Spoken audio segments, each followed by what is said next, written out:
Hello बच्चों, मैं आपका सनी भैया और आप आए हैं सनी कॉमर्स क्लासेस में, जहां पर अकाउंट्स अपने ही अंदाज में।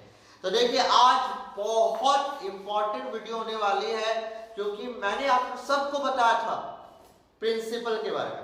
मैंने बोला था कि बाकी टीचर क्या करते हैं मुझे नहीं पता, कि प्रिंसिपल वो पहले बताएंगे के बाद में, लेकिन मुझे पता कि मैं आपको बोला था कि जब हमारा सारा टॉपिक यानी सारे चैप्टर जब हम खत्म कर लेंगे, depreciation, final account, single entry, bill of sale और बीआरएस, कैश बुक, ट्रायल, सब कुछ जब हम लोग खत्म कर लेंगे, तब मैं बोला था कि लास्ट में यानी इसको स्टार्ट करूंगा अकाउंटिंग प्रिंसिपल को। क्यों? क्योंकि बाबू, अगर आप सब प्रैक्टिकल कर चुके हो, यानी सब कुछ कर लियो, उसके बाद में अगर अकाउंटिंग प्रिंसिपल आपको समझाऊंगा तो आपको तुरंत समझ में आएगा कि हाँ, हम ऐसा कर चुके हैं। ठीक है, और आपको पता भी चलेगा कि हमने ऐसा क्यों किया, क्योंकि इसके पीछे अकाउंटिंग प्रिंसिपल का हाथ था। पता नहीं चलता है, दिक्कत यही होती है। तो बात को समझ लो भैया से। इसलिए मैं क्या करता हूं, पहले अकाउंटिंग प्रिंसिपल कभी नहीं कराता, मैं इसको हर बार अपने इंस्टीट्यूट में सबसे लास्ट में कराता हूं। क्यों? अगर मैं पहले बता दूं कि अकाउंटिंग प्रिंसिपल ये सब है, कि ये जैसे एग्जांपल बोलता हूं कि मान लीजिए मैं पहले ही बता देता कि देखो, डेप्रिसिएशन के दो मेथड है, एक रिटन डाउन है और एक आपका स्ट्रेट लाइन है, तो आपको पता नहीं चलता ये होता क्या है। तो जब आपको पता ही नहीं ये होता क्या है, तो उसका बोलना, मेरा यानी बोलना और ना बोलना एक बार। अगर मैं आपको बता देता कि एक्रूअल बेसिस, कैश बेसिस क्या होता है, मैं समझाता, ठीक है, तो आपको समझ में लगी क्या सर बोले कि कैसे रिकॉर्ड कर, नहीं समझ में आता कुछ भी। इसलिए मैंने आपको सबसे पहले सारे के सारे प्रैक्टिकल करवाए और उसके बाद मैं आज आपको अकाउंटिंग प्रिंसिपल करवा रहा हूं। ठीक है, समझ में आई बात को? अब क्या है अकाउंटिंग प्रिंसिपल? देखो क्या होता, सुनो। बहुत सारे ऐसे जन होंगे, ठीक है, जो जिन्हें अकाउंटिंग प्रिंसिपल का पता ही नहीं होगा। यानी बहुत सारे स्टूडेंट ऐसे देखने को मिलेंगे जिन्होंने पढ़ाई तो की है, लेकिन उन्होंने क्या किया, 11 पास कर लिया, 12 पास कर लिया, बीकॉम में चले गए, सीए, सीएमए, सीएस का फाउंडेशन निकाल लिया, इंटर निकाल लिया, ठीक है, और उससे पूछ लिया जाए कि बाबू अकाउंटिंग प्रिंसिपल के बारे में जानते हो, तो बोलेंगे बस ऐसे कोई कुछ नहीं, बस सोचेंगे अकाउंटिंग प्रिंसिपल। यानी उन्हें अकाउंटिंग प्रिंसिपल का नॉलेज सही ढंग से नहीं मिल पाता है। ठीक है, उन्हें अकाउंटिंग प्रिंसिपल, कौन से अकाउंटिंग प्रिंसिपल किस काम के लिए बनाए गए, उन्हें ये पता ही नहीं चलता है। तो देखो, ऐसी पढ़ाई करना, इसको बोलते हैं मगिंग अप, यानी बोला जाए सिर्फ रट्टा मारने से, कि एग्जाम में रट्टा मार लिया, कर दिया, कोई फायदा नहीं। इसको पढ़ना नहीं पढ़ना एक बराबर माना जाता है। और हमारे यहाँ पे आपको वो सब कुछ मिलेगा जो अभी तक आप देखते आ रहे हो कि वीडियो में जो वीडियो सारी बनी, देखो एक एक कॉन्सेप्ट हमने क्लियर किया, चाहे वो 11th क्लास का हो, चाहे वो 12th क्लास का हो, सारी वीडियो हमने अपलोड की है और पूरी कॉन्सेप्ट के साथ, पूरे थ्योरी के साथ, पूरे प्रैक्टिकल क्वेश्चन के साथ, एक एक एकदम सब कुछ कराया, हर एक कॉन्सेप्ट के साथ कराया। तो इसलिए भाई वो बहुत इंपॉर्टेंट होता है प्रिंसिपल को जानना। यानी आप जो अकाउंट्स खड़ा कर रहे हो, यानी बुक्स ऑफ अकाउंट जो मेंटेन कर रहे हो, उसका एक पिलर जो बना है, उसके बीच की जो नींव है, यानी नीचे की जो नींव है, अगर उसी के बारे में नहीं जाना तो फिर क्या जाना। समझ में आ रहा है मेरी बात? तो सोच लो कितना इंपॉर्टेंट होगा अकाउंटिंग प्रिंसिपल। आपने अभी तक जितना बनाया है सब में अकाउंटिंग प्रिंसिपल फॉलो कर चुके हैं, बस आपको पता नहीं, आज पता चलेगा। आज के वीडियो आपको पता चला कि ये सब आपने पहले कर लिया है। इसे मैं पहले प्रैक्टिकल नॉलेज देता हूं, फिर थ्योरिटिकल यानी थ्योरी का नॉलेज मैं आपको देता हूं अकाउंटिंग प्रिंसिपल। ठीक है, तो चलो अब इसको बिना समय बर्बाद किए इसको देखते हैं कि क्या है अकाउंटिंग प्रिंसिपल। तो देखो, अकाउंटिंग प्रिंसिपल बनाता कौन है? तो सबसे पहले आपको एक ऑप्शन दे देता हूं, ये बनाता हमारे ICAI। समझ गए? ICAI यानी institute of chartered accountant of India, यानी वही बनाता है सारे के सारे अकाउंटिंग प्रिंसिपल। ठीक है, उन्हीं का हाथ है इन्हें बनाने में। ठीक है, अब ये क्या होता है अकाउंटिंग प्रिंसिपल? तो देखो क्या लिखा है, अकाउंटिंग प्रिंसिपल, बोलो, concepts and conventions are commonly known as generally accepting accounting principle, जिसको शॉर्ट फॉर्म गैप बोला जाता है। ये एग्जाम में आता है। What is the full form of GAAP? What is the full form of GAAP? तो भैया गैप का फुल फॉर्म है जनरली एक्सेप्टिंग अकाउंटिंग प्रिंसिपल्स। ठीक है, अच्छा, are the basic rules, are the basic rules that define the parameters and constraints within which accounting operates। यानी accounting principles concept, conventions, जिन्हें generally accepted accounting principle के नाम से जाना जाता है, जिनमें क्या होता है, बेसिक रूल्स होते हैं, यानी किसी भी अकाउंटिंग ऑपरेट करने के लिए, यानी जो भी आप प्रोसीड्यूर करते हो अकाउंटिंग से जो जितने प्रोसीड्यूर, उसके कुछ रूल्स हैं, कुछ बेसिक रूल्स है, कुछ कंस्ट्रेंट है, यानी आप कितने एरिया में रहकर ही अपना काम कर सकते हो, समझ ना, यानी आप कितने एरिया के अंदर में रहकर ही आपको काम करना है। एक एरिया बंधा हुआ है, एक एरिया, उसी एरिया के अंदर में रहकर आपको सारे प्रिंसिपल लगाकर बुक्स ऑफ अकाउंट्स को मेंटेन करना, उससे बाहर का कुछ सोच नहीं सकते। जैसे मैं एक एग्जांपल लेता हूं, हमने वेजेस पेड करनी थी, ठीक है, ये तो पहले बोला आउटस्टैंडिंग हो गई, आउटस्टैंडिंग वेजेस हो गया, मैं उसको अगले साल दूंगा, अभी चल रहा है 2022, मैं उसको 2023 में दूंगा, अगला अकाउंटिंग ईयर में दूंगा, तो क्या मैं उसको उस वक्त रिकॉर्ड करूंगा? नहीं, उस वक्त नहीं, कब करूंगा? इसी ईयर में।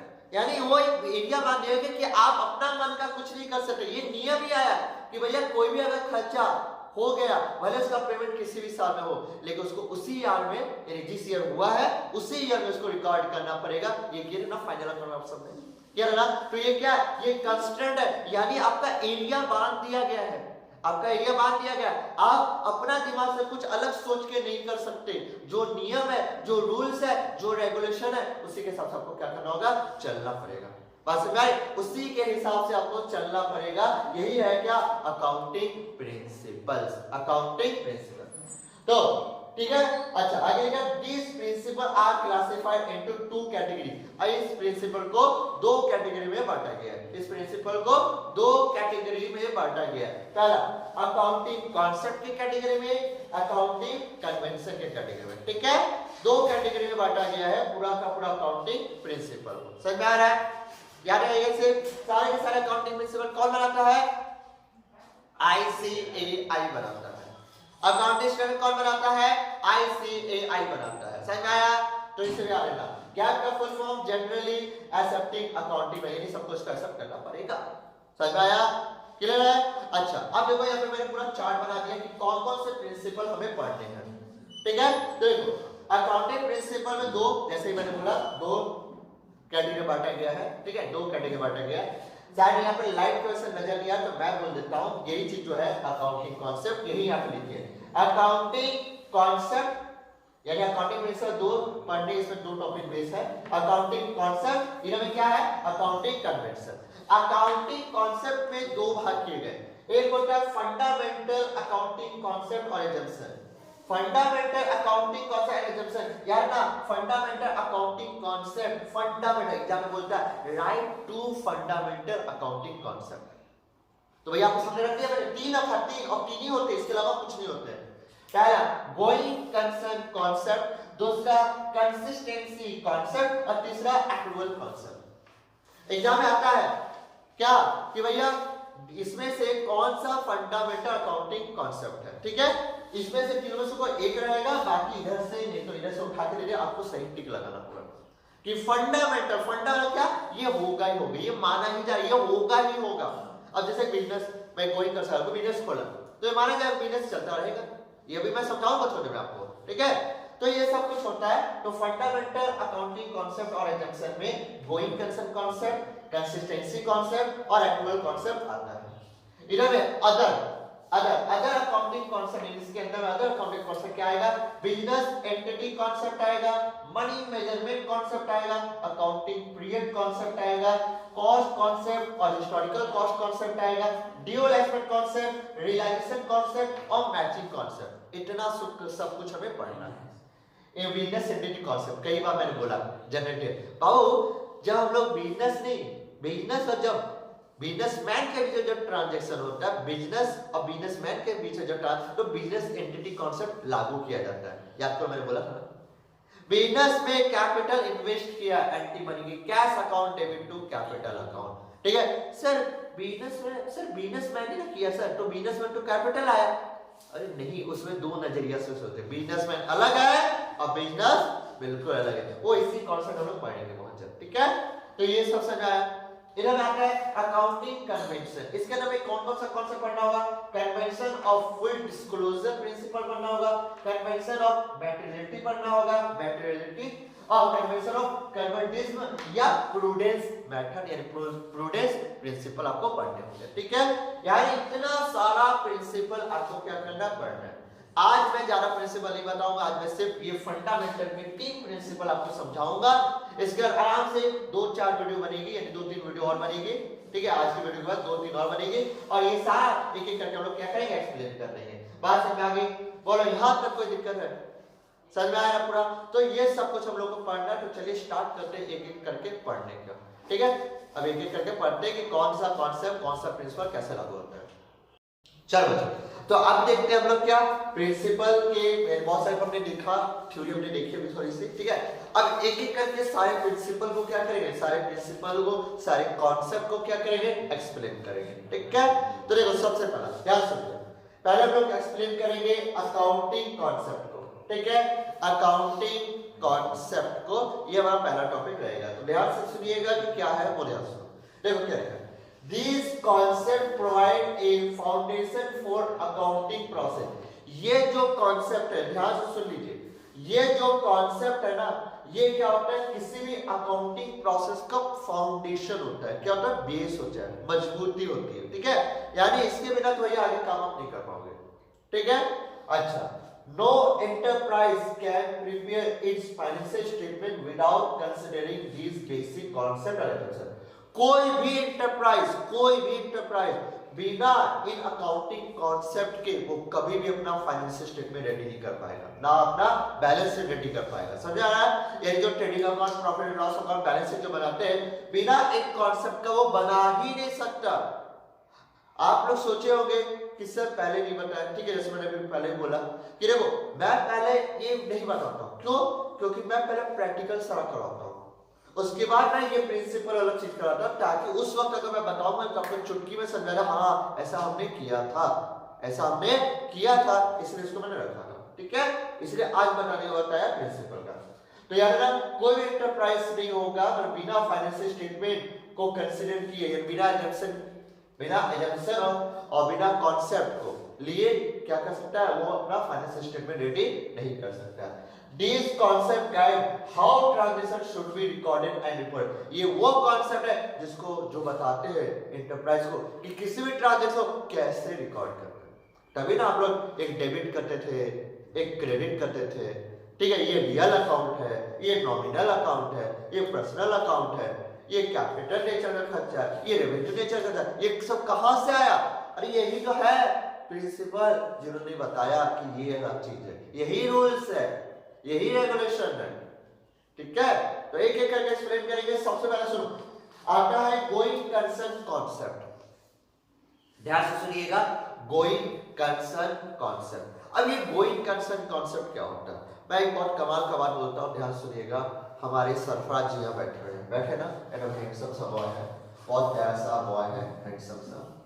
ठीक है, हाइट थोड़ा कम है तो हाइट थोड़ा कम रखेंगे। ठीक है, तो ये हमारा क्या है, सरफराज, ये हमारा सरफराज जी है। तो सरफराज जी ने बड़ी मुश्किल से पापा का लाल जूता चप्पल खाने के बाद, ठीक है, 50 लाख मिला पापा से इसको, और 50 लाख से इसने एक नया बिजनेस खोला। ठीक है, आज इसने एक नया बिजनेस खोला और हम सबको बुलाया, किसमें? बिजनेस का ओपनिंग में, यानी दुकान की ओपनिंग में बुलाया, हम लोग सब गए। वो जो छुटुंगा मीट है, सरफराज को बोलता है, सरफराज बिजनेस कब बंद करेगा? सरफराज का कैसा पारा होगा बताओ? आज बेचारा ओपनिंग किया है और वो पूछ रहा है बिजनेस कब बंद करे। उससे भयानक और आलोक है, सरफराज तब बिजनेस कब बंद कर रहा है? बड़ा ये क्या करेगा? वही डंडा निकालेगा, पीटना दोनों को चालू कर देगा। क्यों? अरे यार आज ओपनिंग किया बिजनेस का और ये लोग घटिया लोगों से पूछ रहा है क्या कि बिजनेस कब बंद करेगा? अरे ये कोई बात हुआ यार, अजीब लगेगा नहीं? किसी दुकान में जाइए ओपनिंग में, ठीक है, और उस ओपनिंग के दिन में उसको पूछिए कि अरे बिजनेस कब बंद कर रहा है, तो कितना लत्याएगा, ये क्या बोलेगा? भाग ऐसे, मेरा बिजनेस है, बंद नहीं होगा, लगातार चलता रहेगा, लगातार। चलता है। यही कॉन्सेप्ट होता है गोइंग कंसर्न कॉन्सेप्ट। यानी इस कॉन्सेप्ट के अंदर में बोला जाता है कि जब एक बार बिजनेस खुल जाता है तो ये माना जाएगा कि इसको लगातार कई सालों तक, यानी जब तक, ठीक है, लगातार कई सालों तक चलाएंगे, ये जल्दी बंद होने वाला नहीं है। समझ में आया? आप भी लोग दुकान खोले या मेरे ही दुकान बाहर में खोला है तो क्या हम लोग बंद करने के लिए दुकान खोले? नहीं ना, हम लोग बिजनेस को चलाने के लिए दुकान खोले हैं। तो यही एजम्पशन बताता है, ठीक है, याद रखिएगा। ये फंडामेंटल, अभी मैंने आपको बताया था थोड़े पहले, ये फंडामेंटल एजम्पशन है। एग्जाम पूछता है राइट 3 फंडामेंटल एजम्पशन। तो ये कौन कौन से होंगे? गोइंग कंसर्न, कंसिस्टेंसी और एक्चुअल कॉन्सेप्ट, ये तीनों है, ठीक है, याद रखिए इस चीज को। तो क्या लिखा है? The concept by which it is assumed that, ठीक है, इट इज एज्यूम्ड, ये अलग है, ठीक है, तो नाम लिखा था, एज्यूम दैट द बिजनेस और accounting unit will continue for a unlimited period of time.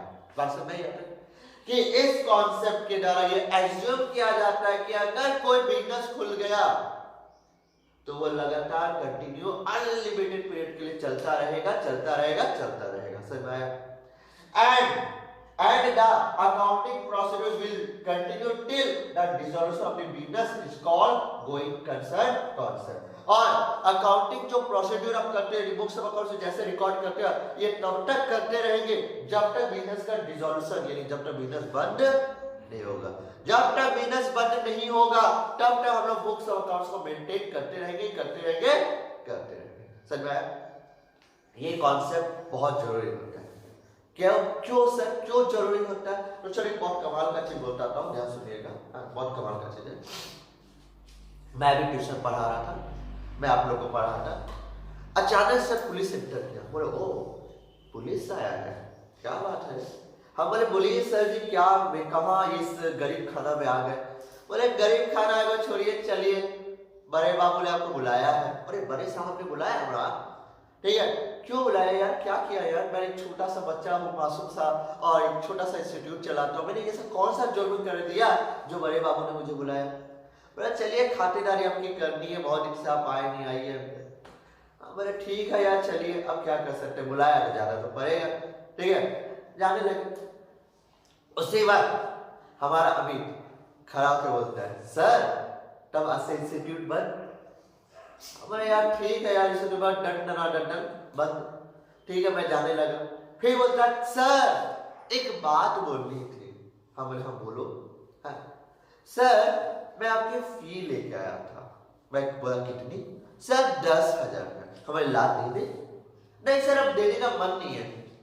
ठीक आप जा रहे हो ना, जाओ ना, देने का मन नहीं। हम यार ऐसा कैसे बोल रहे हैं यार, मेरी फी। मतलब देखिए सर अगर ज्यादा बोल रहे हैं तो भैया 6,000 देंगे, 4,000 दे देंगे, लेना है तो बोलिए, नहीं तो हम चले। हम क्या बोलेंगे यार, ठीक है यार, बंद करते करते अगर 6,000 ही मिल जाए तो क्या खराब चीज है क्या? देखो मतलब मौका का पूरा फायदा उठाया इस लड़के ने, ठीक है। हम बोले ठीक है यार 6,000 दे दो। ऐसे क्या 6,000 मुझे दे दिया। अब मैं आपसे पूछता हूँ, मेरा बिजनेस बंद हो रहा है, रिकॉर्ड करना चाहिए कि नहीं करना चाहिए? क्या वो 6,000 को रिकॉर्ड करना चाहिए मुझे? मेरा बिजनेस तो बंद हो रहा है, क्या रिकॉर्ड करना चाहिए कि नहीं करना चाहिए? आंसर हाँ करना चाहिए। क्यों सर?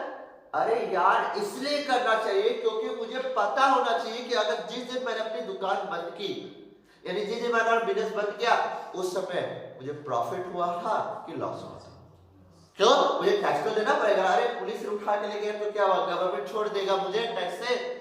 तो वो तो बोलेगा ना कि बुक्स ऑफ अकाउंट्स मेंटेन करके टैक्स भरो, तो मुझे उस दिन तो रिकॉर्ड करना पड़ेगा ना, ताकि मुझे पता चल पाए कि जिस दिन मैंने अपना बिजनेस को बंद किया तो मैंने घाटा में उसको बंद किया, घाटा समझता ना कि प्रॉफिट में बंद किया, ये तो मुझे जानना पड़ेगा ना। तो इससे भैया इस चीज को रिकॉर्ड करेंगे। समझ में आया? याद रखिएगा। तो ये होता आपका गोइंग कंसर्न कॉन्सेप्ट, यानी एक ऐसा कॉन्सेप्ट जिसमें ये माना जाता है कि एक बार बिजनेस खुल गया तो वो लगातार चलता रहेगा जब तक उस बिजनेस का मालिक को पुलिस उठा के नहीं ले जाए, यानी जब उसका डिसॉल्यूशन ना हो जाए। ठीक है, समझ में आया? बोलो क्या दिक्कत है? चलो अब आते हैं कंसिस्टेंसी कॉन्सेप्ट। कंसिस्टेंसी कॉन्सेप्ट का मतलब क्या होता है, बात को समझिएगा। ये ऐसा कॉन्सेप्ट, यानी इस कॉन्सेप्ट में ये बोला गया है कि अगर आप कोई भी पॉलिसी, कोई भी मेथड को एक बार चॉइस कर लोगे तो जिंदगी भर उसी के साथ हमको चलना पड़ेगा।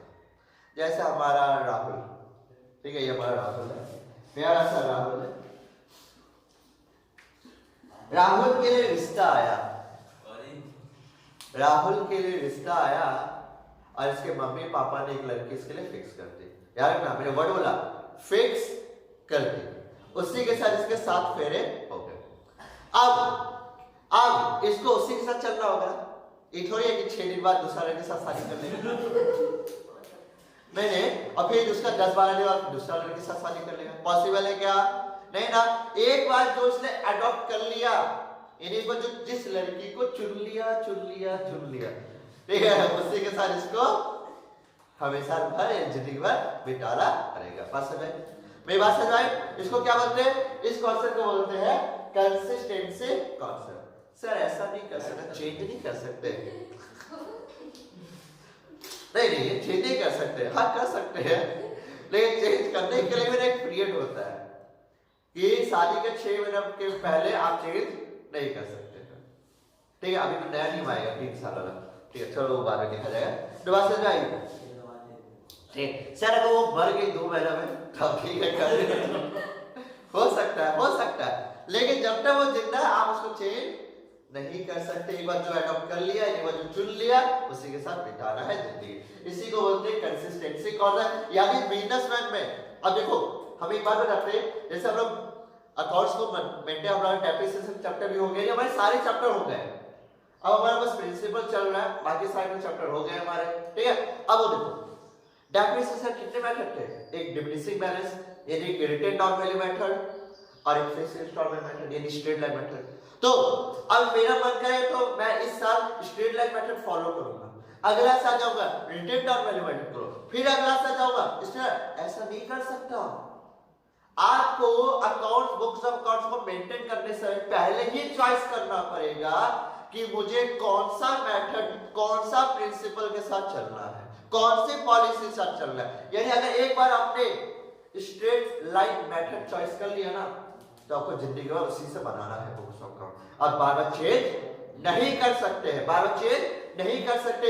एमसीक्यू क्वेश्चन में सब पूछता है, केस दे देगा और आप बोलेगा कि कौन सा कॉन्सेप्ट है ये। कोई कंसर्न है कि कंसिस्टेंसी, कि अप्रूवल, और बाकी जो भी दिखाया वो उसमें से कौन सा है। ठीक है, तो धीरे मैं एक्सप्लेन कर रहा हूं, तो अब आप समझ रहे होंगे कि अब कोई केस है तो फटा सकते, अरे ये तो ये कॉन्सेप्ट है, टिक लगा दोगे। समझ में?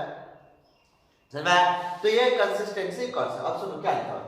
According to this concept accounting principle and methods. अगर यहाँ पे लाइन आ रहा तो मैं बोल दे रहा हूं मेथड्स लिखा हुआ है। Methods should remain consistent from 1 year to another year. बस है, यानी इस कॉन्सेप्ट के अनुसार अकाउंटिंग प्रिंसिपल और मेथड जो है, एक बार अगर आपने चुन लिया तो वो कंसिस्टेंट, वो रिमेन, वो वही चलेंगे ईयर टू ईयर। यानी कोई भी ईयर हो, इस ईयर भी अगर वो चलेगा, अगर इस ईयर में आपने वो मेथड फॉलो किया तो अगला ईयर भी आपको उसी मेथड से बनाना होगा, उसके अगले भी उसी मेथड से बनाना होगा, और उसके अगले भी उसी मेथड से बनाना होगा। ये आपका कंसिस्टेंसी कॉन्सेप्ट है। This should not be change from year two year. मतलब आप इसको ईयर टू ईयर चेंज नहीं कर कि इस साल मैंने स्ट्रेट लाइन मेथड से डेप्रिसिएशन निकाला, अगला साल रिटेन डाउन वैल्यू से मेथड से निकाला, उसका अगला एक और होता है मशीन आवर, उससे निकाला। तो बहुत सारे डेप्रिसिएशन के मेथड होते हैं, वैसे आप लोगों को 2 ही पढ़ना था, तो बार-बार चेंज नहीं कर सकते हैं। In order to enable to management to compare the profit and loss account and balance sheet of the different periods and draw important conclusion about the working of the enterprise. अब इसको समझो, अगर हम change कर ले तो क्या problem होगा? क्यों प्रॉब्लम होगा? तो प्रॉब्लम ये होगा, आप पिछले साल का प्रॉफिट लॉस से कंपेयर नहीं कर पाएंगे। समझिए बात को, कि मान लीजिए मैं एक बात बोलता हूं, ध्यान से सुनिएगा, कि 2020 में आपका 10 लाख का प्रॉफिट हुआ था, ठीक है, 10 लाख का प्रॉफिट हुआ। 2021 में सुनिएगा ध्यान से, उस साल में आपका 10 लाख का प्रॉफिट हुआ। समझ आ बात? तो इस साल जो आपने मेथड फॉलो किया ना वो स्ट्रेट लाइन मेथड से फॉलो किया था, यानी डाटा से आपने स्ट्रेट लाइन से बनाया, यहाँ पे आपने रिटेन डाउन वैल्यू मेथड से बनाया। तो वही आपका 10 लाख है, 10 लाख। तो क्या आप कंपेयर कर पाए? हाँ सर, ठीक है सर, 10 लाख 10 लाख। अरे गधा, अगर यहाँ पे स्ट्रेट लाइन से बनाते ना तो आपका 10 नहीं आपका 9 आता है इसका 9 आता। अगर आपने स्ट्रेट लाइन फॉलो किया होता ना 2021 में तो भैया आप 10 के जगह सर 9 लाख कमाते, ये सही था। लेकिन आपने स्ट्रेट लाइन डिटेन और वैल्यू मेथड फॉलो किया जिसके से उस दिन में उस बार में आपका कितना है, गलती से 10 लाख है। तो कंपेयर कैसे कर पाएंगे हम? कंपेयर हो ही नहीं सकता। जैसे एक इंटेलिजेंट होता है, एक बुद्धू होता है, एक गधा होता है, एक होशियार होता है ना। हाँ, तो कंपेयर कर पाते हैं ना कि ये गधा है, ये पढ़ने वाला नहीं है, अरे ये पढ़ेगा, ये पढ़ने वाला स्टूडेंट होता है ना। ठीक उसी तरह अगर हम कंसिस्टेंट यानी एक ही कॉन्सेप्ट यानी एक ही मेथड से नहीं चलेंगे तो हम पिछले सालों का जो मेरा बना है प्रॉफिट एंड लॉस उससे हम कंपेयर नहीं कर पाएंगे इस साल में जहां पे हमने चेंज किया मेथड को। समझ में आया? बस जैसे भैया ये जरूरी है कि आपको एक ही मेथड से चलना है, तभी भैया आप कंपेयर कर पाएंगे हर साल को पिछले साल से, नहीं तो कंपेयर नहीं कर पाएंगे। तो वही चीज लिखा है in order to enable to the management कि मैनेजमेंट चाहता है क्या कंपेयर करना। ठीक है, तो compare of profit and loss account and balance sheet of different period, क्योंकि जो मैनेजमेंट है वो चाहता है क्या कि डिफरेंट ईयर का बैलेंस शीट और प्रॉफिट लॉस को आपस में मिलाना। ठीक है, एंड ड्रॉ इंपॉर्टेंट और उसके अलावा एक कंक्लूजन वो देगा, important conclusion about the working of the drug, और वो देख पाएगा कि मेरा जो बिजनेस है कैसा चल रहा है, अच्छा चल रहा है कि खराब चल रहा है। क्योंकि प्रॉफिट लॉस शीट आपको बताता है कि अगर प्रॉफिट ऐसे जा, अरे बिजनेस बहुत अच्छा चल रहा है, प्रॉफिट ऐसे क्या, अरे यार बिजनेस गड़बड़ चल रहा है, इसको सही करना, तभी ना डिसीजन ले पाओगे। हाँ, तो इसलिए भैया ये है आपका कंसिस्टेंसी कॉन्सेप्ट। समझ आया?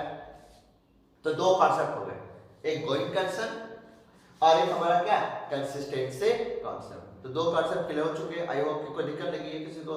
समझ में आया? अगर आपने एक्चुअल कॉन्सेप्ट, अच्छा एक बात बताता हूं, रुको कैसे से एक बात और बताता हूं, सुनो। आप लोगों ने लिखा था ना, आप लोगों ने डेफिनेशन बनाया था, जिसको सर स्ट्रेट लाइन मेथड बोल देता था, क्या उसका डेफिनेशन से बनाया कभी?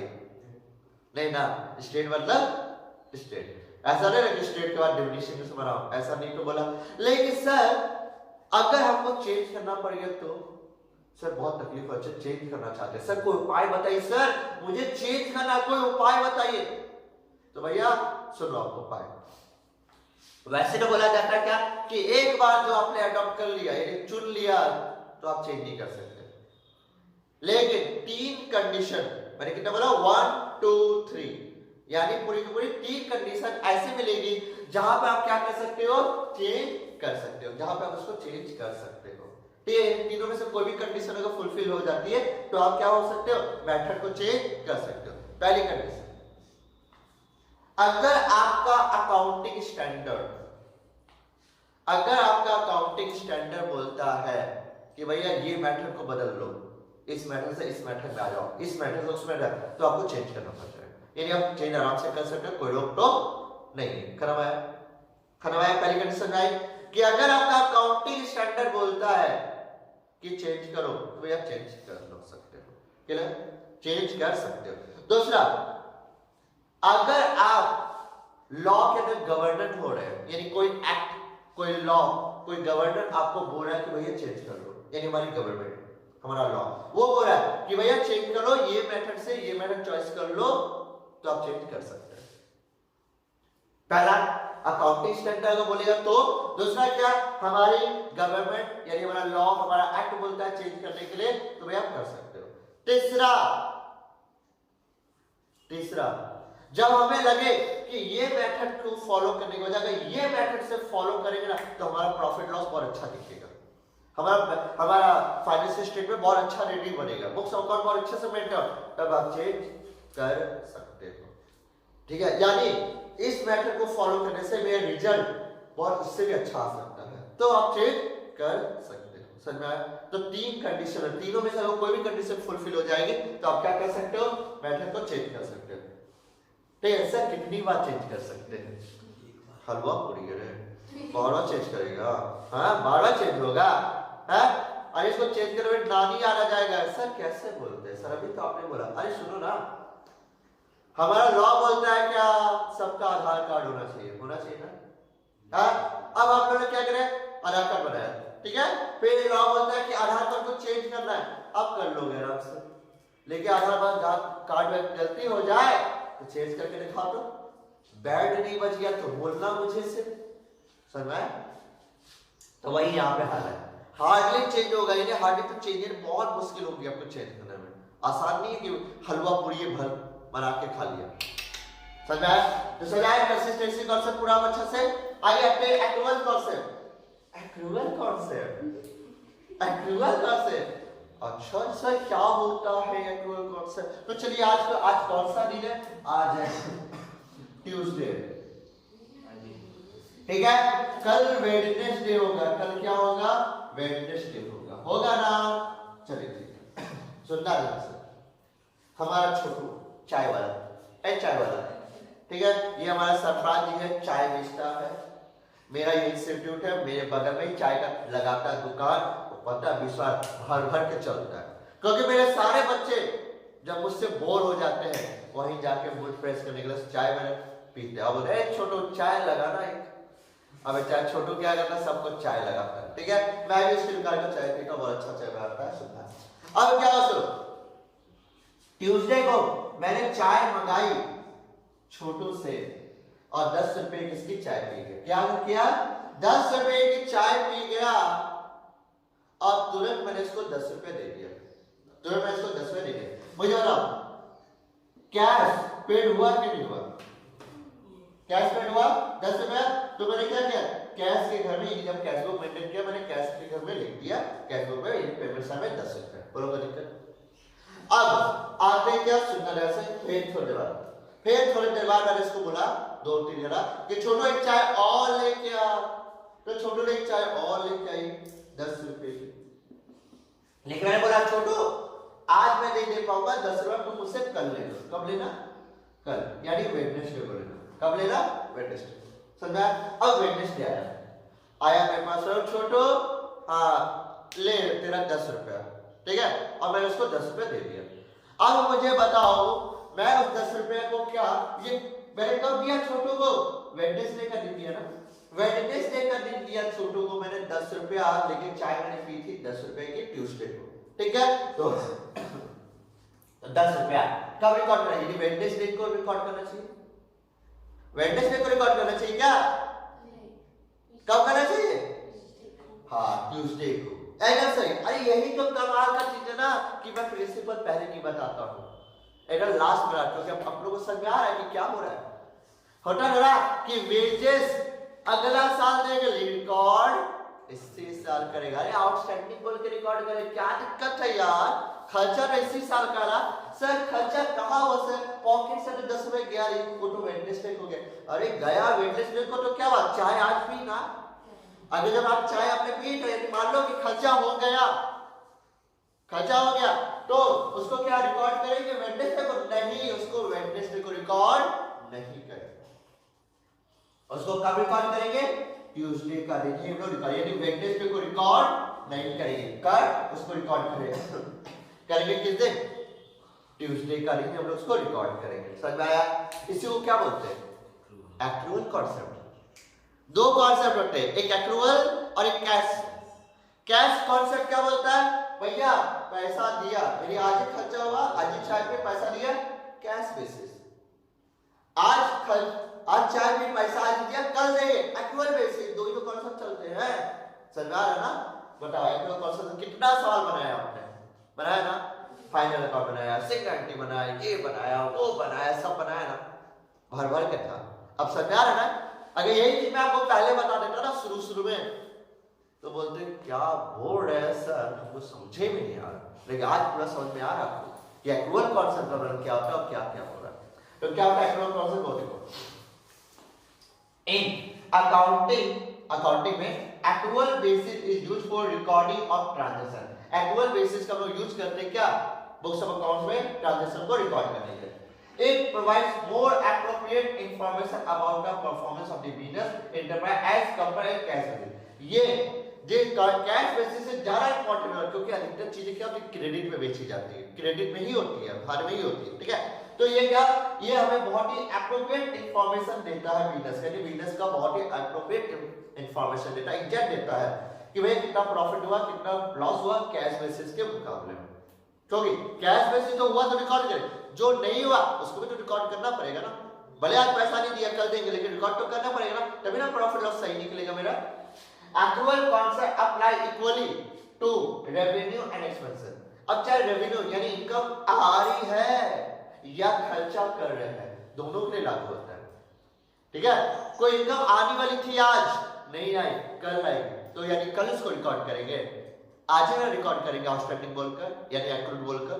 और कोई खर्चा था जो मुझे आज कर देना था पेमेंट करने, आज मैं कल करूंगा, तो क्या दिक्कत है, ये भी एक्रूड हुआ ना, ठीक है। तो रेवेन्यू और एक्सपेंसेस दोनों के बेस पर ये सेम इक्वली अप्लाई होती है, चाहे वो रेवेन्यू हो यानी इनकम के ऊपर हो चाहे खर्चा, एक्रूअल कॉन्सेप्ट दोनों के ऊपर लगता है। एक accrual concept revenue is recorded with sales are made. Accrual concept में क्या होता है, revenue is recorded with sale are made, जैसे ही आपने सेल और सर्विस की है आप रिकॉर्ड कर लो, भले पैसा आया या नहीं बाद में, are rendered and it is immaterial whether cash is received or not, चाहे वो कैश रिसीव हो या ना हो, आपने खर्चा किया या फिर कुछ सेल किया, आपने सेल किया तुरंत उसको रिकॉर्ड कर लेंगे, क्रेडिट से बाद में रिकॉर्ड कर देंगे क्या, अरे जिसे बेच रहे उसी ने रिकॉर्ड कर देते ना, यही आपका क्या एक्रूअल कॉन्सेप्ट। यानी एक्रूअल कॉन्सेप्ट का मतलब क्या कि जिस दिन का खर्चा है चाहे जो कैश रिसीव हो या ना हो, लेकिन हम लोग उस चीज को उसी दिन क्या करेंगे रिकॉर्ड करेंगे, ये होता है आपका एक्रूअल कॉन्सेप्ट। समझ में आया? 3 कॉन्सेप्ट मैंने आज आपको कराया, एक दिन में सारे कॉन्सेप्ट नहीं कराऊंगा नहीं तो ट्रांसफार्मर जल जाएगा, ठीक है। तो 3 कॉन्सेप्ट आज के लिए रहने दो, ठीक है। इसके बाद हम लोग फिर मिलेंगे एक वीडियो में, अगली वीडियो में, जहां पर हम लोग बाकी के कॉन्सेप्ट को पढ़ेंगे, ठीक है। इसकी करीब 3 से 4 वीडियो मेरे ख्याल से बनेगी, ठीक है, क्योंकि मैं नहीं चाह रहा हर एक वीडियो में 4 या 3 कॉन्सेप्ट ही रखूंगा जिससे आपको दिक्कत ना हो समझने में, ठीक है। तो आज के लिए इतना काफी है, और अगर आपको समझ में आया है आज की वीडियो ध्यान से तो आप उसको लाइक दीजिए, अपने फ्रेंड के साथ शेयर कीजिए, और जिन लोगों ने मेरे YouTube चैनल को अभी तक सब्सक्राइब नहीं किया वो जल्द से जल्द YouTube चैनल को सब्सक्राइब कीजिए और बेल आइकन को दबाना बिल्कुल भूलिएगा मत, ताकि मैं जब भी वीडियो अपलोड करूं आपके पास नोटिफिकेशन चला जाए। तो अलविदा करने के वक्त हो गया, टाटा bye bye see you, good night, सबक है, शुभ रात्रि, थैंक यू।